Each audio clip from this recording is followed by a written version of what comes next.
लेते हैं बीएससी और थर्ड ईयर का। ये है जूलॉजी के सेकेंड पेपर यानी बायोकेमिस्ट्री का लेक्चर नंबर नेक्स्ट। तो इसमें हम देखना है, हमने देखा था पिछले क्लासेस में क्या पॉलीमरेज एंजाइम्स के बारे में, मतलब नीचे लिंक मिल जाएगा, आप वहां से जाके चेकआउट कर सकते हैं। तो पॉलीमरेज एंजाइम्स के एक लगभग लॉन्ग मैंने पूरा इंट्रो कर दिया है, आप जाके वहां से नीचे विजिट करके देख सकते हैं। बट आज देख लेना है इसी में टाइप ऑफ डीएनए पॉलीमरेज, जो हमको पढ़ना भी है और ये 10 नंबर में आता भी है। ठीक, 10 से 15 नंबर के बीच ये क्वेश्चन आता रहता है। तो हम इसमें क्या लेके आए स्टूडेंट्स, नंबर फर्स्ट हमारे पास आ जाएगा पॉलीफर्स्ट। इसको हम पॉलीफर्स्ट के नाम से भी जानते हैं, आपको याद होगा। तो इनको देखो सिंपल फॉर्म में हमें PL, ठीक, फर्स्ट, एंड यहाँ पे PL COL सेकेंड, और इनको POL थर्ड के नाम से भी जानते हैं। ठीक, अब ध्यान देना, ये जो फर्स्ट सेकेंड थर्ड है ये स्पेशली इसी डीएनए पॉलीमरेज एंजाइम्स के टाइप्स हैं।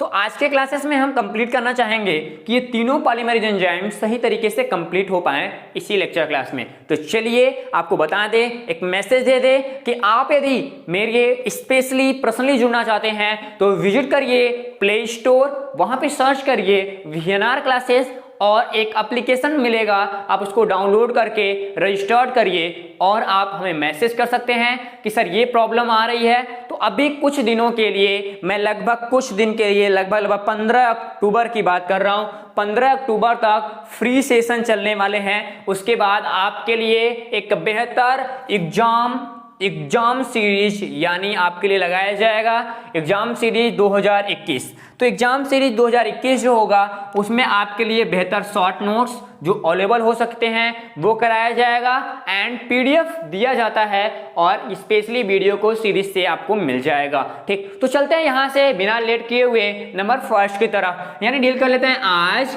इसी बारे में। किसके बारे में? डीएनए पॉलीमरेज फर्स्ट यानी पोल फर्स्ट के बारे में। ध्यान देना फ्रेंड, एक ऐसे एंजाइम्स होते हैं, क्या होते हैं? एक ऐसे एंजाइम्स होते हैं जो एस्चेरिचिया कोलाई, ध्यान देना, ये ऐसे एंजाइम्स हैं जिसके बारे में एस्चेरिचिया कोलाई ने काफी स्टडी किया था।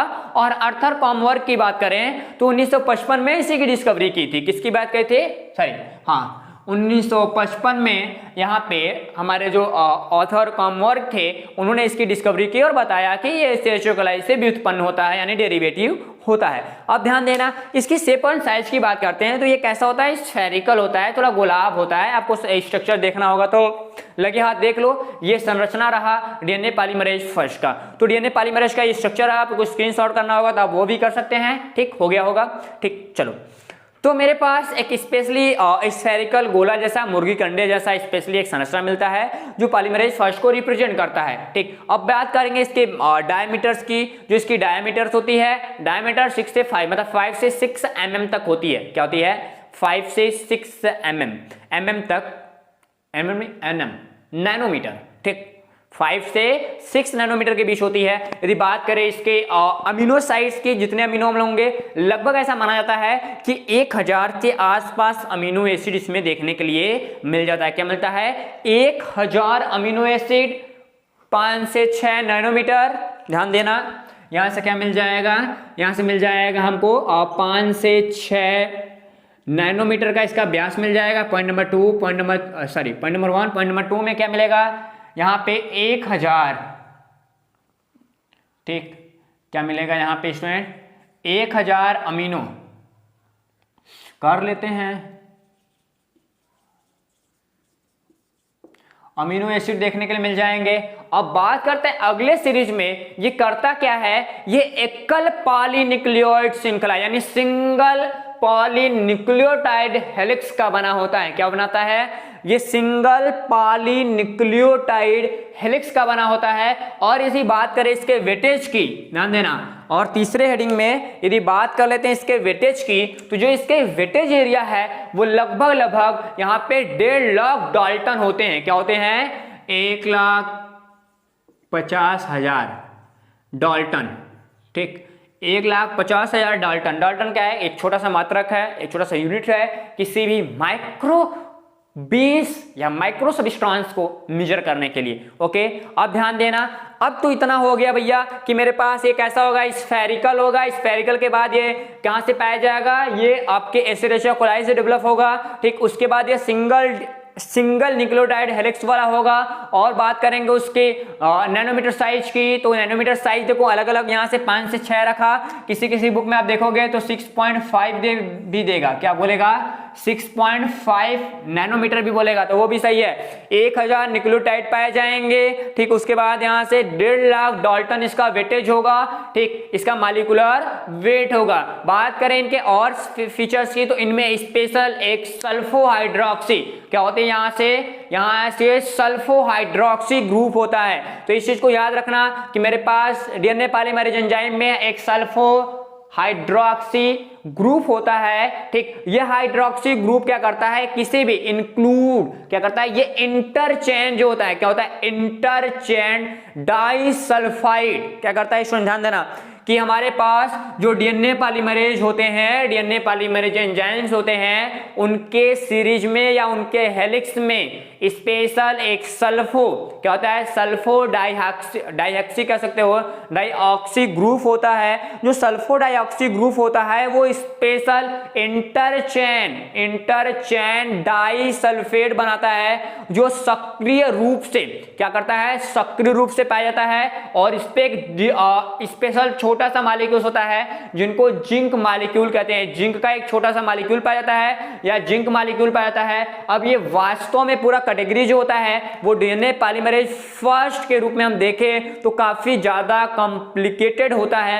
यदि आपने फिगर देखा होगा तो फिगर को यहां से आप देख लेंगे। बस एक चीज याद रखना है कि इनके बीच एक स्पेशल सल्फो हाइड्रोक्सी ग्रुप पाया जाएगा जो आगे चलकर इंटरचेन डाइसल्फाइड का फॉर्मेशन करता है, जो अटैच होता है किसी भी जिंक के मॉलिक्यूल से। क्या होता है, किसी भी जिंक के मॉलिक्यूल से अटैच होता है, और अटैच ऐसे होता है कि वो काफी कॉम्प्लिकेटेड स्ट्रक्चर्स को रिप्रेजेंट करता है। मैंने आपको फिगर भी दिया था, एक बार हम फिगर और दे रहे हैं, आप इस फिगर को स्क्रीनशॉट करके समझ सकते हैं। वहां पे साइड्स को सही तरीके से रिप्रेजेंट किया गया है। ऐसा माना जाता है कि जो डीएनए पॉलीमरेज फर्स्ट होता है, क्या होता है स्टूडेंट, डीएनए पॉलीमरेज फर्स्ट हमारे पास मिल रहा है। डीएनए पॉलीमरेज फर्स्ट में हम देखें तो इनका जो मॉलिक्यूल्स है वो स्फेरिकल है, गोलाकार पाया जा रहा है। क्या पाया जा रहा है, गोलाकार पाया जा रहा है। और इसमें से 5 विशिष्ट बॉन्डिंग स्थल होते हैं, मतलब इनमें 5 तरीके के स्पेशल बॉन्डिंग साइट देखने के लिए मिलते हैं। नंबर फर्स्ट साइट देखना, नंबर फर्स्ट यहाँ पे टेम्पलेट साइट की बात करता है। यहाँ पे राइट हैंड साइड में देखो टेम्पलेट साइट दिख रहा है। टेम्पलेट साइट की बात करें तो आगे चलते हैं, देखो वहां पे हम बात करेंगे वहां पे, तो टेम्पलेट साइट के बाद नीचे पे प्राइमर साइट दिख रहा है, प्राइमर टर्मिनस साइट दिख रहा है, 2 हो गया। ठीक, मतलब template sites left hand side की ओर और उसके बाद प्राइमर साइड्स नीचे की ओर राइट हैंड, उसके बाद ऊपर हमारे पास दिख रहा है प्राइमर टर्मिनस साइड्स जिसको 3' कहते हैं। उसके ठीक ऊपर देखेंगे डाइऑक्सी, क्या कर रहा है यहाँ पे डाइऑक्सी, ठीक, डाइऑक्सी न्यूक्लियोटाइड टेम्पलेट या ट्राइफॉस्फेट साइट। और ऊपर की ओर एक छोटा सा बिंदु दिख रहा होगा जिसको कहते हैं एक्सो न्यूक्लियोज, क्या कहते हैं एक्सो न्यूक्लियोज साइट। तो ये 5 साइट देखने के लिए मिलते हैं। तो आपको पता हो गया होगा 5 साइट यहाँ पे नॉमिनेट हैं, आप सही तरीके से उसको रिप्रेजेंट कर सकते हैं। और बात करते हैं यहाँ पे दूसरे पॉइंट्स की। दूसरे पॉइंट में ये देखते हैं कि जो डीएनए होता है, डीएनए के जो प्राइमर्स एंड होती हैं, क्या होती है प्राइमर एंड होती हैं, उनसे स्पेशली टेम्पलेट साइट के लिए बनी होती है। क्या होती है, टेम्पलेट साइट के लिए बनी होती है। तो लगे हाथ हम इसी जगह देख लेते हैं स्टूडेंट कहाँ कहाँ क्या पाया जाएगा। तो इस पूरे सीरीज को ध्यान देना, इस पूरे सीरीज को यदि मेरे पास एक गोला सा संरचना था, इस गोले संरचने में हमने ये देखा, इसको रहने दो, इसी जगह देखो, एक तो मेरे पास मिल जाएगा टेम्पलेट साइट्स, दूसरा मिल जाएगा क्या यहाँ पे, दूसरा मेरे पास मिल जाएगा प्राइमर टर्मिनस साइट्स। उसके बाद हमको तीसरा मिल जाता है एक छोटा सा साइट जिसका नाम होता है, इधर ही लिख लेते हैं, ठीक, जिसका नाम होता है प्राइमर साइट। ये तीसरा हो जाएगा। उसके बाद जो चौथा होता है वो होता है डाईऑक्सी न्यूक्लियोटाइड कम्प्लेक्स सीरीज, ठीक। उसके बाद हम और आगे बढ़ते हैं तो मेरे पास स्पेशली इसी जगह हम आगे की ओर बढ़ते हैं तो वहां पे हो जाता है एक्सोन्यूक्लियोसाइड। जैसे एक्सोन्यूक्लियोसाइड की बात करता है तो एक्सोन्यूक्लियोज होता है, जो एक्सोन्यूक्लियोसाइड ऊपर की ओर होता है जो 5' से 3' की ओर रन करता है। क्या करता है स्टूडेंट? वो 5' से 3' की ओर रन करता हुआ नजर आता है, ठीक। तो इतना चीज आपको याद रहे, ठीक। और यदि तीसरे पॉइंट में देखेंगे, मैंने दूसरा क्या बताया कि डीएनए का जो प्राइमर साइट होता है क्या होता है? प्राइमर एंड होता है। अब प्राइमर एंड की बात करें कब आएगा, ये देख रहे हो, इसको हम primer site, primer terminus site इस पूरे साइड को कहते हैं और प्राइमर एंड हम इन छोटे से साइज को कहते हैं। तो प्राइमर एंड जहां भी होगा उनके लिए स्पेशल एक टेम्पलेट साइट, मतलब ऊपर वाला जो हमारे पास ट्राइफॉस्फेट साइट होता है वो नीचे की ओर अटैच होगा और पूरी सीरीज को कंप्लीट करता हुआ नजर आएगा। यदि लास्ट पॉइंट को देखते हैं नंबर थर्ड को, नंबर थर्ड को देखते हैं। नंबर थर्ड में हमारे पास आता है कि जो प्राइमर होता है, प्राइमर 3' ध्यान देना, प्राइमर 3' स्पेशल हाइड्रोक्सी टर्मिनल को सपोर्ट करता है। क्या करता है? यहाँ पे जो हमारा प्राइमर होता है, प्राइमर 3' हाइड्रोक्सी टर्मिनल को सपोर्ट करता है। आपको देखने के लिए मिल जाएगा, हमने अभी बताया कि जो हमारा प्राइमर होगा ये 3' हाइड्रोक्सी समूह, हाइड्रोक्सी दिख रहा है यहाँ पे देखो, ठीक।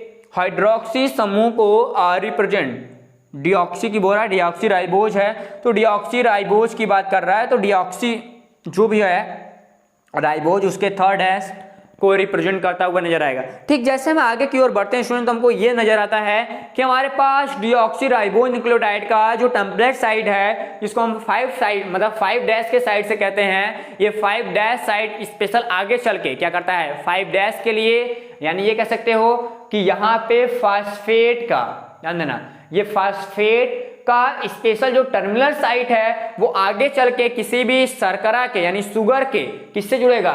शुगर के 5वें ग्रुप, तीसरे ग्रुप से जुड़ेगा और तीसरे ग्रुप से जब अटैच होगा तो उसको हम कहते हैं ट्राइफॉस्फेट साइट को रिप्रेजेंट करता हुआ नजर आएगा। नंबर नेक्स्ट की बात करते हैं, जब भी हमारे पास डीएनए पॉलीमरेज एंजाइम ग्रोथ करता हुआ नजर आता है, क्या करता है? डीएनए पॉलीमरेज एंजाइम ग्रोथ करता हुआ नजर आता है तो हमको ये चीज ध्यान देना होता है कि इनकी जो श्रृंखला होती है, इनकी श्रृंखला डायरेक्शन में देखें तो ये 5' से 3' की ओर रोटेशन करती है। क्या करती है? 5' से 3' न्यूक्लियोटाइड की ओर रोटेशन करती है और 5' से 3' इनका क्या होता है? एक्सोन्यूक्लियोसाइड के रूप में देखे जाते हैं। मतलब एक तो हमारा कहाँ पाया जाता है, इनकी जो सीरीज होती है ये कैसे मिलेंगे, ये हमको 24 आवर्स मतलब हर समय कैसे मिलेंगे स्टूडेंट? ये इनकी सीरीज कुछ ऐसे मिलेगी, ऊपर 3' होगा और नीचे 5' होगा और ये ऐसे की ओर ही हमको दिखाई देते हैं, ठीक। मतलब ऐसे कर सकते हैं या फिर सॉरी ऐसे नहीं,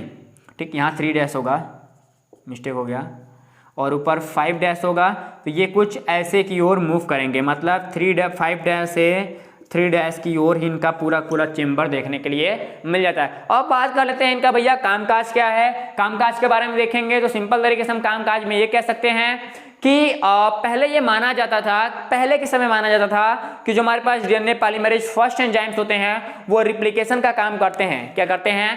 पहले के समय ऐसा माना जाता था कि जो डीएनए पॉलीमरेज एंजाइम्स होते हैं वो डीएनए की रिप्लिकेशन में पार्टिसिपेट करते हैं, बट ऐसा नहीं था, बस ऐसा पहले के समय मानते थे लोग। बट आज ये ढेर सारे रिसर्चेज में हमको यूज होने लगा है, मतलब डिफरेंट टाइप्स के जो रिसर्च होते हैं, क्या होते हैं? डिफरेंट टाइप्स के जो रिसर्च होते हैं उसमें भी डीएनए पॉलीमरेज फर्स्ट को एंट्री मिल गई है। आज DNA recombinant technology DNA polymerase first पे इंक्लूडेड है, मतलब सही तरीके से काम करती हुई नजर आ रही है। देखो इतना तो हमने क्लियर कर लिया।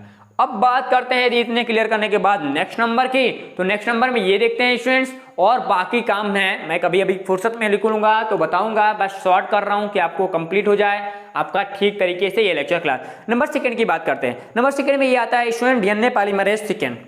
नंबर सेकंड में क्या आ जाएगा? नंबर सेकंड में आ जाएगा डीएनए पॉलीमरेज सेकंड। देखो ये पोल फर्स्ट सेकंड की बात कर रहा है, ठीक। तो इनके बारे में यदि हम देखते हैं तो ये देखा जाता है कि ये 3' से 5' स्टैंड को रिफर करते हैं, ये देखो इनका जो स्टैंडिंग पोजीशन था वो कैसा था स्टूडेंट, ये 3 डैश से 5 डैश से 3 डैश इंड दिखाते थे, ठीक। लेकिन ये भाई साहब जो दिखा रहे हैं वो कह रहे हैं कि हम 3 डैश से 5 डैश की ओर चलेंगे। क्या चलेंगे? 3 डैश से 5 डैश की ओर चलेंगे। और ऐसा माना जाता है कि जो हमारे ये स्पेशल ये स्पेशल जो प्रूफ रीडिंग होती है, डीएनए पॉलीमरेज जो सेकेंड होता है वो प्रूफ रीडिंग के लिए लगाया जाता है। मतलब ये प्रूफ रीडिंग को दूर करता है, जहां पे जैसे समझना कि एक ऐसी श्रृंखला है डीएनए की, इसमें ढेर सारे कटे पीटे पार्ट्स हैं, क्या कटे पीटे पार्ट्स हैं, तो इनको जोड़ने के लिए, इनको रीड करने के लिए हम यहाँ पे स्पेशल पोल थर्ड सेकेंड को यूज कराते हैं। क्या करते हैं? इसी को हम यूज कराते हुए नजर आते हैं। ऐसा माना जाता है कि इनका कोई भी अभी तक बायोलॉजिकली सिग्निफिकेंस हमको अभी तक नहीं मिल पाया है, हम इनके बायोलॉजिकली सिग्निफिकेंस को अभी तक नहीं रिसर्च कर पाए हैं। यदि आगे रिसर्च मिलता है तो मैं करेंट न्यूज के बारे में आपको बता देंगे। अब देखो हमने क्या बताया कि ये 3 डैश से 5 डैश एंड को रिप्रेजेंट करते हैं। क्या करते हैं? 3 डैश से 5 डैश एंड को रिप्रेजेंट करते हैं। और इनमें स्पेशली डीएनए के जो हेलिक्स होती है उनमें क्या एक छोटा सा कह सकते हो कि एक छोटे से एंजाइम्स होते हैं, ऐसा देखने के लिए बोल रहा है। और ये स्पेशली प्रूफ रीडिंग के रूप में काम करते हैं। और यदि हम बात करें इनके मॉलिक्यूल्स बेसिस पे, क्या करें इनके मॉलिक्यूल्स बेसिस पे काम करें, तो मॉलिक्यूल बेसिस पे ये देखते हैं लगभग 1,20,000, कितने स्टूडेंट? 1,20,000 इनका क्या पाया जाता है? इनका डाल्टन में वेट देखने के लिए मिल जाएगा, यानी मास मिल जाएगा। इनका मास इतना होगा, ठीक। और इनके मास की बात करें दूसरे पॉइंट्स पे, दूसरे पॉइंट में ये देखा जाता है यहाँ पे कि ये काफी छोटे होते हैं। कैसे होते हैं? छोटे, काफी छोटे होते हैं, ठीक। हमने बताया कि इनका कोई भी अभी बायोलॉजिकली सिग्निफिकेंस नहीं पता है। ये छोटे होने के साथ साथ ऐसा देखा जाता है कि इनमें पॉलीन्यूक्लियोटाइड श्रृंखला क्या होती है? पॉलीन्यूक्लियोटाइड श्रृंखला एक स्पेशल गैप पोजीशन में होती है। क्या होती है? स्पेशल यहाँ पे गॉप मतलब खाली, गैप्स की बात कर रहा है। क्या कर रहा है? यहाँ पे जो न्यूक्लियोटाइड श्रृंखला होती है वो गैप पोजीशंस को रिप्रेजेंट करके भर करके इनमें, जिसमें से ये लगभग 100 से कम, क्या 100 से कम न्यूक्लियोटाइड को रिस्पॉन्स करते हैं। मैंने बताया कि ये बीच में से कटे हुए जो भाग होते हैं उनको ये भरने का काम करते हैं। और इनके बीच स्पेशली ये 100 न्यूक्लियोटाइड्स को रिप्रेजेंट करते हुए नजर आते हैं। ऐसा माना जाता है कि आखिरकार भैया ये करते क्या हैं? इनका देखो रिप्लिकेशन में कोई पार्टिसिपेट होता नहीं, ये केवल क्या करते हैं? ये केवल मरम्मत का काम करते हैं, यानी डीएनए रिपेयरिंग का काम करते हैं। क्या करते हैं? डीएनए रिपेयरिंग का काम करते हैं। तो डीएनए रिपेयरिंग में कौन काम करेगा? कभी आएगा तो अब बताएंगे कि डीएनए पॉलीमरेज जो सेकेंड होता है वो डीएनए रिपेयरिंग में काम करता है। और ये हमारा यहाँ पे यहाँ पे स्टूडेंट हमने क्या बताया इसके लिए? ये बताया कि ये स्पेशल यहाँ पे रिप्लिकेशन में पार्टिसिपेट ये करता है, रिपेयरिंग में पार्टिसिपेट ये कर रहा है। जस्ट लाइन अगला क्या कर रहा है स्टूडेंट्स? हमने बताया कि ये देखो ये काम करते हैं इस इंड सीरीज में, लेकिन जुड़े होते हैं किस सीरीज में? ये जुड़े होंगे हर समय अपने ही सीरीज में, यानी 5 डैश से 3 डैश की सीरीज में ये आपस में अटैच होते हैं। क्या होते हैं? आपस में अटैच होते हैं। ऐसा माना जाता है कि डीएनए की पूरी रिपेयरिंग करते हुए नजर तो आते हैं, बट जो पॉलीमरेज सेकेंड होता है, पॉलीमरेज जो सीक्वेंस होते हैं, पॉलीमरेज सीक्वेंस लंबे स्टैंड को रिप्लिकेट नहीं कर पाते हैं। मतलब ध्यान देना, यदि लॉन्ग कोई भी हेलिक्स मिल रहा है, बड़ा सा डीएनए का हेलिक्स मिल गया, तो उसको ये भी कभी भी रिप्लिकेट नहीं कर पाते, मतलब उसकी फोटोकॉपी तैयार नहीं कर पाते। तो ध्यान देना, ये रिप्लिकेट कब करेंगे? ये छोटे छोटे जो गड्ढे होते हैं डीएनए में टूट जाते हैं, उनको रिप्लिकेट करने के लिए लगाए जाते हैं। क्या होते हैं? उन्हीं के रिप्लिकेशंस में पार्टिसिपेट करते हुए नजर आते हैं। ठीक, इस चीज को आपको पता होना चाहिए। देखो, जब इस चीज को आपको पता होना चाहिए तो हमको अगले पॉइंट्स में हम ये देखें कि क्या मिल रहा है। थर्ड की बात कर लेते हैं। क्या करते हैं? यहाँ पे हम थर्ड की बात कर लेते हैं। देखो, जब थर्ड की बात करते हैं तो ऐसा माना जाता है कि जो पॉलीमरेज थर्ड होता है, क्या होता है? पॉलीमरेज थर्ड होता है। पॉलीमरेज थर्ड कई लोगों से मिलकर कंपोज होता है। क्या होता है? पॉलीमरेज थर्ड कई लोगों से कंपोज होता है। बात करते हैं सबसे पहले ये कि इस एंजाइम में देखा जाता है, इस एंजाइम की जो खोज होती है वो स्पेशल यहाँ पे कॉनवर्ग ने स्पेशली रिप्रेजेंट किया था, और इसके पास गिफर भी थे, MJ गिफर के नाम से आते हैं।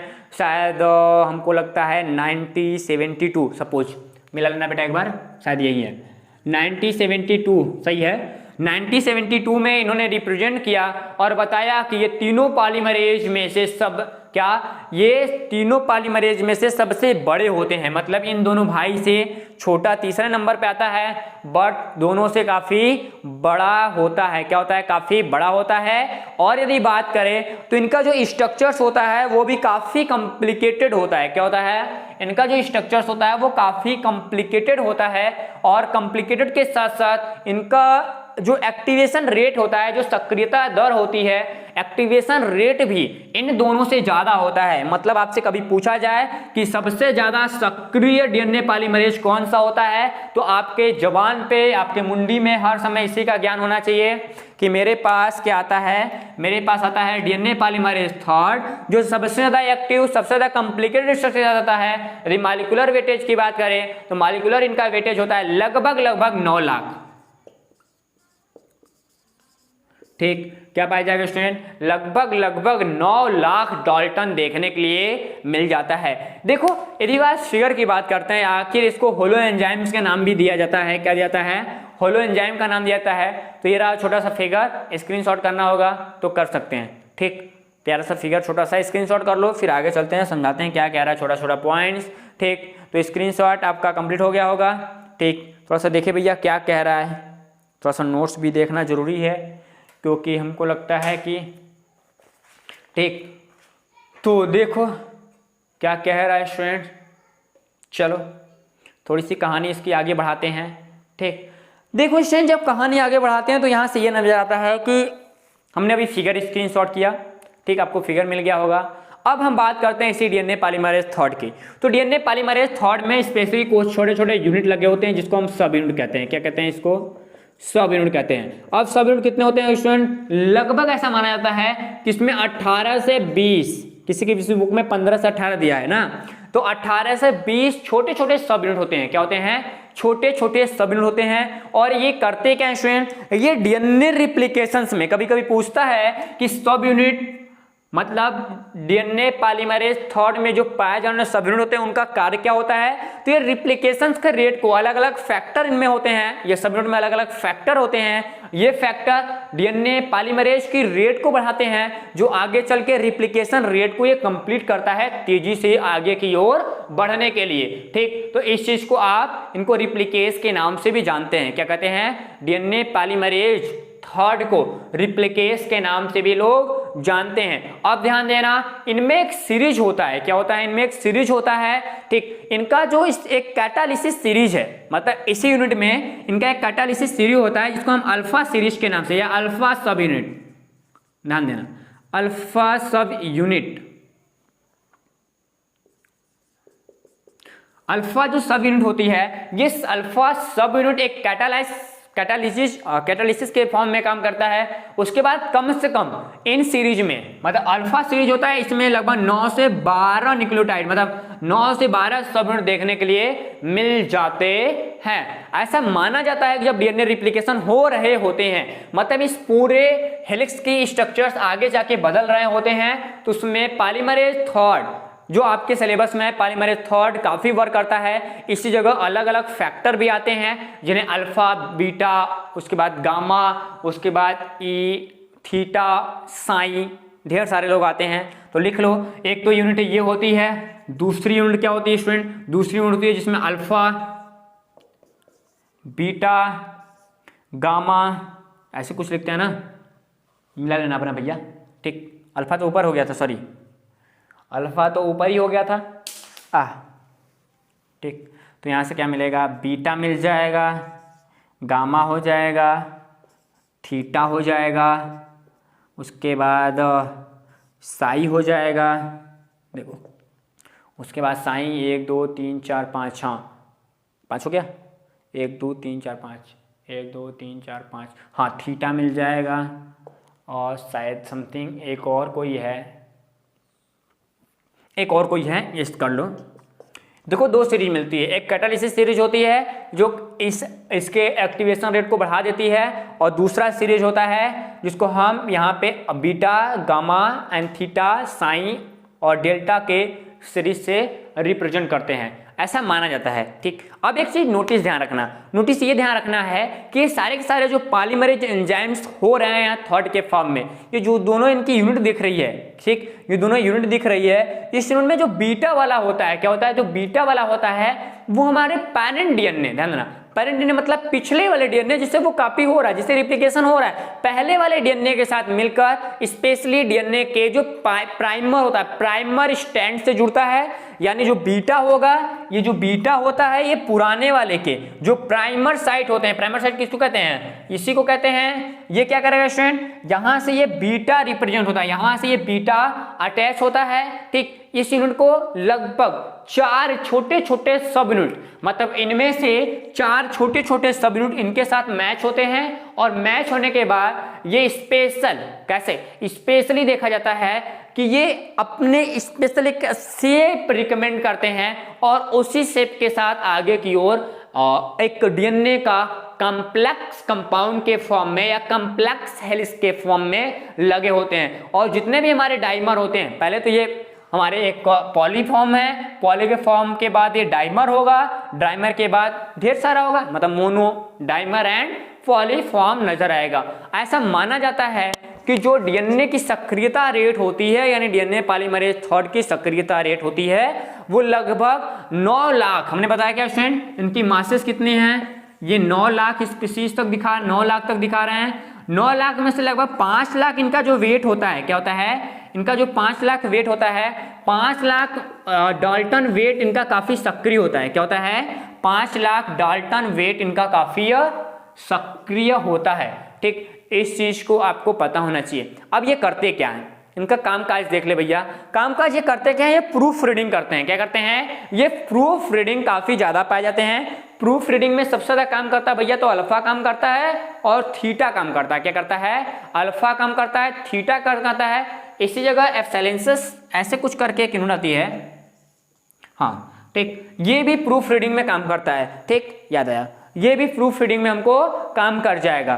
तो देखो ध्यान से समझना कि कुछ हमारे पास जो इनके सब दोनों यूनिट है, दोनों यूनिट में से कुछ जो यूनिट होती है 18 से 20 जो यूनिट पाई जा रही है, उसमें से कुछ यूनिट इनकी क्या करती है, प्रूफ रीडिंग काम करती है, और कुछ यूनिट इनके रिप्लिकेशंस की काम करती है। ठीक, और कुछ यूनिट इनकी क्या करती है, यहाँ पे क्लैम्प बॉन्डिंग कॉम्प्लेक्स बनाती हैं। क्या बनाती हैं, क्लैम्प बॉन्डिंग कॉम्प्लेक्स बनाती हैं। तो यहाँ पे से क्या बचा है स्टूडेंट, यहाँ से बचा क्या, यहाँ से बचा ये भैया, ये और ये, ठीक, और ये चारों मिलके, ध्यान देना, कौन कौन, दोनों ये और दोनों ये, दोनों मिलके क्या बनाते हैं, यहाँ पे क्लैम्प बॉन्डिंग एक और टेम्पलेट बनाते हैं। ठीक, ये क्लैम्प बॉन्डिंग और क्या बना हमने बताया, हाँ क्लैम्प बॉन्डिंग और जो कॉम्प्लेक्स बनाते हैं, ये आगे चल के क्या करता है, ये 5' सीरीज के यूनिट से जुड़ जाता है, मतलब इसके यूनिट से जुड़ जाएगा, और जुड़ने के बाद बड़ी सी डीएनए श्रृंखला की क्या करती है, बड़ी डीएनए श्रृंखला को ये रिप्लिकेट करने में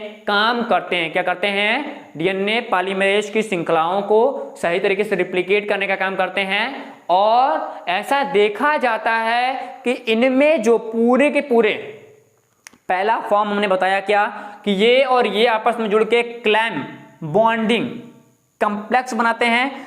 ऐसे ही बॉन्डिंग आगे की तरफ बढ़ती जाती है जो सब यूनिट से अटैच होती है। अब ये सब यूनिट आगे आपस में जुड़कर एक डाइमर बनाते हैं। डाइमर के बाद वो क्या बनाते हैं, वो डीएनए पॉलीमरेज थर्ड को सही तरीके से स्थापित कर देते हैं, और स्थापित करने के बाद वो आगे चल के प्रूफ रीडिंग के साथ साथ इसको पूरे हेलिक्स को रिप्लिकेट करने का काम भी किया करते हैं। ये होता है तीनों डीएनए पॉलीमरेज के सही तरीके से एक छोटा सा ओवरव्यू।